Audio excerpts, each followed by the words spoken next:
박살이라는 표현이 더 어울릴까요? 테슬라의 주가가 급락했습니다. 한때 테슬라의 시가총액이 1조 달러를 넘으면서 미국의 최상위 빅테크들과 어깨를 나란히 하기도 했지만 지금은 순위가 많이 밀렸습니다.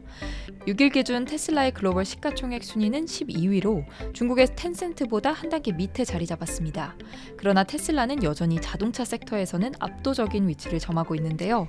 자동차 섹터에서 테슬라의 시가총액은 2위인 토요타와 3위인 BYD의 시가총액을 합친 것보다 큽니다. 추락한 테슬라의 주가는 투자자들에게는 기회가 될 수 있어 보입니다. 오늘은 지금이 테슬라를 저가 매수할 수 있는 타이밍인지 바이더딥에 대한 전문가들의 의견을 살펴보려고 합니다. 미국 유명 투자 자문사인 에드워드 존스의 제프 윈다우 애널리스트는 1월 테슬라의 장기적인 성장 전망을 비춰봤을 때 현재의 주가는 저렴해 보인다며 경제 성장 둔화가 단기적으로 자동차 판매를 압박하겠지만 전기차 시장이 세계적인 규제로 인해 계속 확대될 것으로 본다며 테슬라가 신제품 출시를 통해 이 커지는 시장을 잘 활용할 것이라고 내다봤죠. 테슬라의 성장 동력으로 풀 셀프 드라이빙 기능과 배터리 개선 등을 꼽기도 했고요. 미즈호의 애널리스트도 비슷한 의견을 냈는데요. 1월 5일 미즈호는 투자 의견을 매수로 유지하면서 목표 주가를 285달러에서 250달러로 낮췄습니다. 미즈호 측은 수직 통합된 기술력과 강력한 수익성을 지닌 테슬라는 여전히 글로벌 전기차 리더라고 강조했고요. 다만 소비자 지출 감소의 역풍이 불고 있기도 하다고 전했습니다. 여기에 테슬라의 가장 우호적인 운용사인 아크인베스트의 포지션을 확인해보면요.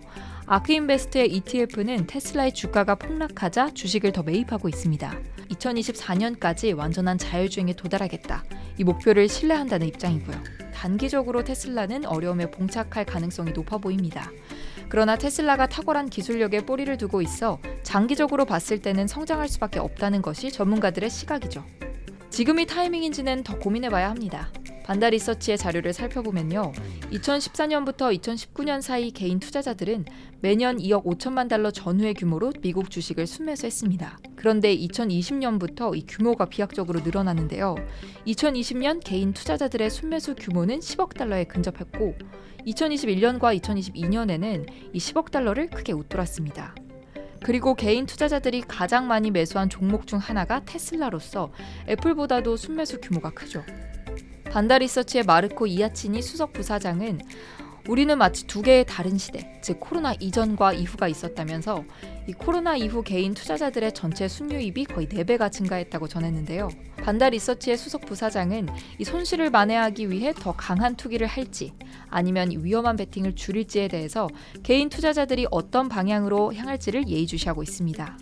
개인 투자자 집단이 결국 항복해서 보유 주식을 매도하기 시작하면 증시는 상당히 하락할 수밖에 없어 보입니다. 그러면 테슬라는 더 큰 영향을 받게 되겠죠. 테슬라는 확실히 탁월한 기술력을 보유하고 있습니다. 동시에 수익성도 갖추고 있고요. 거품이 낀 여느 기술주와는 확실히 다르고요. 또 목표를 둔 자율주행과 로보택시 시장의 규모도 어마어마합니다. 테슬라의 목표 달성은 당연한 잭팟을 의미하기도 하는데요.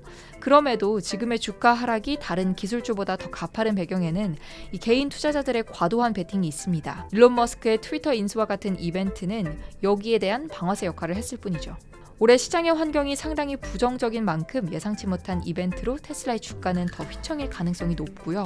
때문에 테슬라 주식에 대한 바이더딥은 조금 더 천천히 그리고 이 긴 시간을 두고 하는 것이 평균 단가를 낮추는데 또 악재에 대응하는 데 있어서 투자자분들에게 훨씬 유리할 것으로 보입니다.